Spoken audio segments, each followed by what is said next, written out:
여러분 안녕하세요. 어, 제가 이제 법적인 거를 많이 좀 올리려고 늘 생각을 하는데요.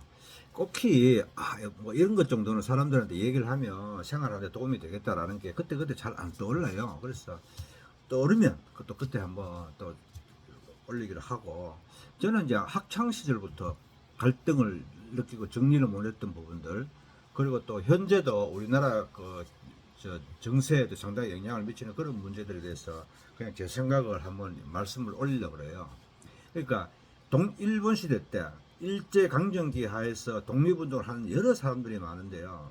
그 성향도 뭐 여러 가지였었어요. 처음에는 그때 명성황후가 시해를 당하고, 또 을사늑약을 체결하고, 군대가 해산되고, 또 사법권을 빼앗기고, 전국적으로는 이제 주권을 빼앗기는 그런 순차적인 과정을 거치는 과정 속에서 총을 들고 일본과 전쟁을 하는 그런 의병투쟁을 하신 분들도 있고, 우리가 일본에 나라를 빼앗긴 것은 실력이 없고 자본이 없기 때문이다. 그러니까 민족의 실력을 양성하자, 민족 자본을 양성하자, 그리고 우리 젊은이들을 교육하자라는 그런 성향의 독립운동을 하신 분도 있었고요.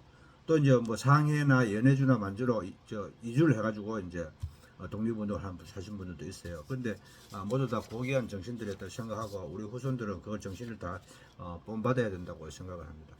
그런데 1868년 마르크스 엥겔스가 공산당 선언을 하고 난 다음에 1917년 18년경에 소련이 이제 최초로 이제 공산주의 정권이 성립이 되잖아요.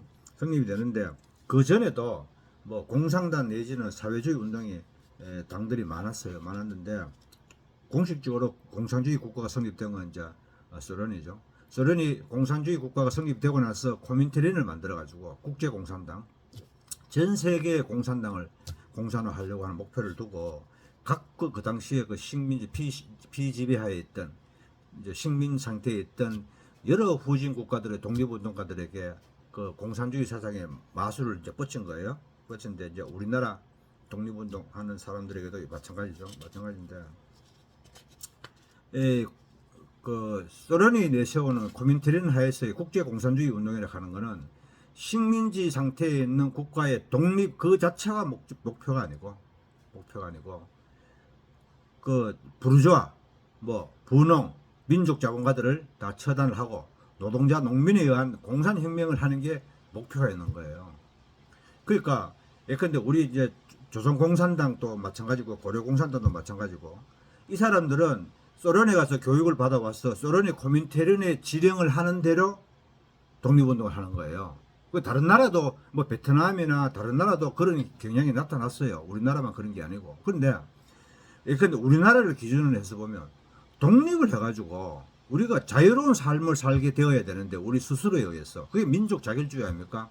1919년 윌슨 대통령이 내세운 민족 자결주의, 그 영향을 받아가지고 우리도 1919년 3.1운동을 했단 말이에요. 그러면 민족 자결주의에 의해서 독립을 쟁취하는 것이 목표가 되어야 되는데, 나라를 독립을 시켜서 공산주의 국가를 만든 다음에 소련의 위성 국가를 만드는 게 공산주의 계열의 독립운동하는 사람들의 목표였어요. 근데 그건 잘못된 거 아닐까요? 저는 대학 다닐 때 젊은 시절 좀 감성적이잖아요. 근데 독립운동 하는 거는 나라를 찾는 게 급선무니까 뭐 공산주의 사상에 의해서 하든지, 아니면은 뭐 우리 김구 선생이나 이승만 박사처럼 뭐 어쨌든 자본주의 계열 내지 자유민주주의 사상 이렇게 입각해서 독립운동을 하든지, 독립운동 하는 그 자체는 대단히 고귀한 것 아니냐라는 생각을 좀 하면서도 한국전쟁을 또 생각하면 또 그게 아닌 거예요. 근데 가만히 생각해 보면 일제강점기 하에서 우리 민족주의 계열과 공산주의 계열의 독립운동이 때로는 합치고 때로는 흩어지고 이래 됐는데, 그 독립운동 했던 그 공산주의 계열의 독립운동 했던 사람들은 8.15 해방이 되자 그대로 북한에 넘어가가지고 북한 정권을 수립을 하고 한국전쟁을 일으키는데 주범이 된 거예요. 그러니까 도대체 일제강점기 하에서 독립운동을 뭐 하려고 독립운동을 했느냐 이거예요. 지금 북한의 뭐 그 숱한 인간침해 사례를 보면서 북한의 주민들을 공산주의를 하면 잘 먹고 잘 살게 할 수 있다라고 했으면서 그 반대가 아니냐. 그러니까 너희들이 독립운동을 한 정신 상태를 인정해 줄 수가 없다는 거예요. 그 1925년 4월 17일 날 조선공산당 창당 선언문을 보면요. 조선공산당은 국제공산당과 마찬가지로 공산주의 건설을 목적으로 하는 것이 원칙이다. 당연한 거다. 조선 문제는 공산당의 지도 아래 노동자 농민과 결합해서 독립운동을 하라. 그리고 사유재산제를 부정한다. 세계 프로렉타리아 국가 건설을 위해서 자본주의 제국주의를 타도해야 된다. 이렇게 되어 있는 거예요. 그러니까 우리 3.1 운동에 보면은 조선의 대한 독립국인가 우리는 자주민임을 선언하는 이렇게 되죠. 우리는 자주 독립국이란 말이죠. 자주민이란 말이죠. 그런데 우리 자주민들이 왜 소련의 위성국가가 되어야 하고 국제공산주의 건설을 하는데 왜 동원돼야 돼요? 그건 아닌 것이죠. 그러니까 이 공산주의 계열의 독립운동가들은 소련의 지령을 받아가지고 예컨대 박헌영이 같은 경우에는 너 조선의 국내를 장악해서 공산당을 창당하라 그러면은 와가지고 조선공산을 창당하고 그러다가 상해로 가서 또 공산당을 지도해라 그러면 또 상해로 가가지고 공산주의 지도를 하고 또 독립운동하고 그래 따라간다 이 말이에요. 그러니까 이거는 뭔가 잘못된 게 아니냐 그렇게 생각해요. 물론 이 사회주의 운동, 공산주의 운동의 초기에는 우리 독립운동 하는 사람들이 사회주의가 정체를 잘 몰랐어요. 그래서 뭐 소련이 공산화되고 사회당이 나오고 코민텔이 나오니까 이쪽에 기웃거리면 조선 독립에 도움이 될까 하고 기웃거려 보기도 하고 또 저 장개석이 하고 또 이쪽에 손잡으면 도움이 될까 싶어서 또 이쪽에도 가보고 이런 시절에 초기에 그 연약한 상태에 있어서 사회주의 운동 계열에 있을 분들은 사실은 그분들은 또 어느 정도 이해가 된다고 봐요. 예를 들면 1917년 8월 달에 조선사회당이라 하는 것이 상해에서 만들어지거든요. 이거 뭐냐 우리 신규식 선생이 주도해서 말기를 했는데 1917년 8월 달에 스톡홀름에서 만국사회당 대회가 열린다는 거예요. 만국사회당 대회. 그 세계 모든 나라의 사회당들 다 모여가지고 대회를 한다 이 말이에요. 그러니까 많은 사람들이 모이니까 우리도 여기 가서 조선 독립의 시극한과 조선 인민들의 열악한 상태를 폭로하자라고 해서 급조한 거예요. 조선사회당을 급조해가지고 조수왕 선생을 뭐 조선사회당의 대외협력부장이라 하는 명함을 줘가지고 참석을 하게 되는데 여기에 우리 조수왕 선생이 또 이제 연설 잘 하시잖아요. 영어도 잘 하시고 그래서 한국의 독립무제를 상정을 해가지고 정식 의제로 채택하게 되는 효과를 누린 적이 있다. 그런데 이때 1917년 조선사회당은 이 당이 존재했다기보다는 실제가 없고 그냥 국제회의에 참석하기 위해서 그 막 당의 이름만 간판만 다는 거예요. 자, 이런 시절에 있었던 뭐 사회다행 운동, 사회주의 운동은 뭐 그래도 이해가 되지 않겠느냐, 막 이런 생각을 좀 들어요. 공산주의 계열이 북한으로 넘어간 사례는 예컨대 그 북한의 그 모태동이가 연안에 있을 때 같이 운동했던 사람 연안파라 그러잖아요. 그 당시에 뭐 김두봉, 최창익이, 김무정 뭐 이런 사람들이 뭐 방호산 이런 사람은 6.25 전쟁 때 뭐 아주 혁혁한 그 공을 이루는 차단장이 되잖아요. 그 이런 사람들이 그대로 북한에 넘어가서 연안파를 구성하고 그래서 한국전쟁 일으키는데 주력이 되었단 말이에요. 그런 사람들이 독립운동 왜 했냐 이거예요.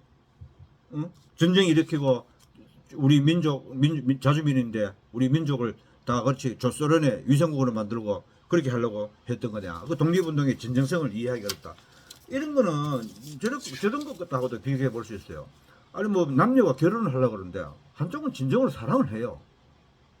진정으로 대한민국을 독립을 시키고 민족 자기일주의 입각해서 독립된 국가를 건설하고 싶은데 어느 한쪽에서는 결혼을 상대방이 나를 좋아하니까 그 결혼을 빙자해가지고 돈이나 뜯으려고 그러는 거예요.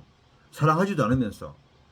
그러니까 결혼 사기를 하려고 하는 사람과 마찬가지로 돈 뜯어먹으려고 하는 속이고 독립을 한다 하니 빙자를 해가지고 공산주의 국가를 만든 다음에 이 소련의 위성 국가를 되게 하는 건설하는 데 목적이 있다라고 하는 그 사람들 독립운동을 지금 현재 우리가 대한민국에서 어떻게 독립운동이라고 인정해 줄 수 있겠습니까? 한국 전쟁까지 겪었는 이 마당에 독립되고 난 다음에 해방되고 난 다음에 그 당시에 시대 정신은 일제 뭐 부역하는 사람 친일파쳐도 물론 그것도 좋아요. 그것도 하면서 북한의 공산주의자와 싸울 수 있었으면은 토끼도 잡고 꽁도 잡고 매도 잡고 뭐 도랑도 치고 가재도 잡고 이렇게 다 할 수 있으면 좋았는데 이승만 정부는 초기에 대한민국이 건설되고 났을 때 친일파들은 벌써 하면 일본 사람들은 걸음만 날 살려다 하고 일본은 다 도망가 버리고 없고 일본 놈들이 다시 뭐 핵폭탄 맞은 다음에 우리를 침공할 일도 없고 그런 상황에서 북한의 공산주의자와 싸워야 되는데 친일파들을 다 죽이고 나면은 누구하고 북한하고 싸우느냐? 뭐 경찰을 해본 경험이 있는 사람이 있나? 행정을 해본 경험이 있는 사람이 있나? 그런 거는 그 당시 좀 아쉬운 점이다. 해방 이후에 대한민국이 공산주의와 대립에서 이겨야 되는 멸공을 해야 되는 그런 시대 상황 하에서 친일파를 좀 다소 처단하게 미흡했다라고 하더라도 그걸 보고 역사의 정통성이 있니 없니라고 그런 말을 할 수가 있나 이런 생각이 좀 들거든요. 그래서 나중에 기회가 되면 민감한 부분에 말씀을 드리고 싶은데 1919년 4월 11일 3.1운동 이후에 상해 임시정부가 대한민국 임시협정을 최초로 만들었던 독립운동가들이 밤새워서 4월 10일 날 대한민국 임시헌장을 만들고 그래가 임시정부가 성립되는데 우리 오늘 이 밤을 대한민국 헌장을 수립하려고 대한민국 임시정부 수립일로 하자라고 해서 그 이후에 계속 4월 11일이 되면 임시정부 수립 기념일을 행사를 한 거예요. 그래서 1919년 4월 11일을 대한민국 임시정부의 건국일로 하자하는 사람이 있는가 하면 1948년 8월 15일 그날을 건국절로 하자하는 그런 논쟁이 있는데 그 논쟁은 다 쓸모없다고 봐요. 대한민국이 진정으로 성립된 날짜는 1919년 3월 1일이에요.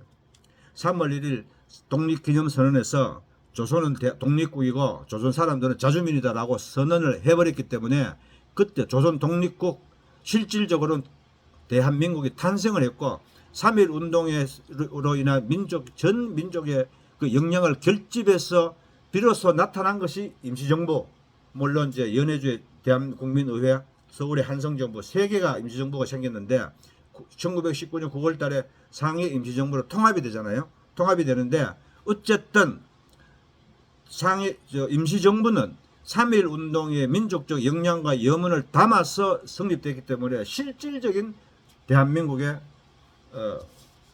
출발점은 저는 1919년 3월 1일이라고 봐요. 그러니까 1919년 4월 11일 임시정부 수립일도 아니고 1948년 8월 15일 대한민국 정부 수립일도 아니고 대한민국의 탄생은 1919년 3월 1일이다. 이렇게 봐요. 이거는 왜 그렇게 볼 수 있냐면 여러분 생각해 보세요.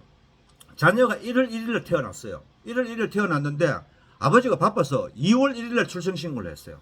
그러면 그 사람이 2월 1일생이에요? 그 사람 1월 1일생인 거지. 엄마 뱃속에서 나오는데 그날 1월 1일생인 거죠.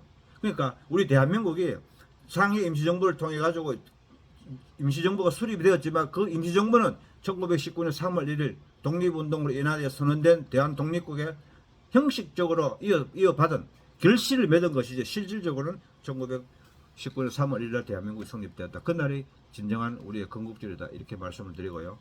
이것저것 너무 민감하네요. 결론은 뭐냐 하면 일제강점기 하에서 공산주의 사상에 입각해가지고 조선을 독립시킨 다음에 소련의 위성국가로 만들고 노동자, 농민, 프롤레타리아 독재를 이룩하려고 했던 공산주의 계열의 독립운동은 그거는 대한민국에서는 진정한 독립운동이라고 인정할 수가 없다. 이런 관점에서 뭐 육사에서 홍범도 장군의 형상을 조금 뭐 철거하고 뒤로 한다. 그거 이해할 수 있는 부분이에요. 왜냐하면 지금 북한의 행태를 한번 보세요.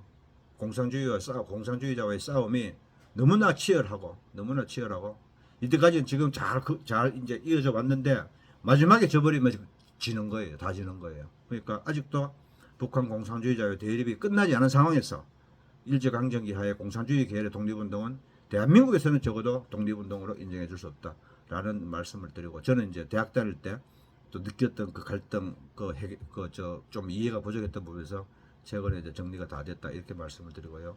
다음에 또 뵙겠습니다.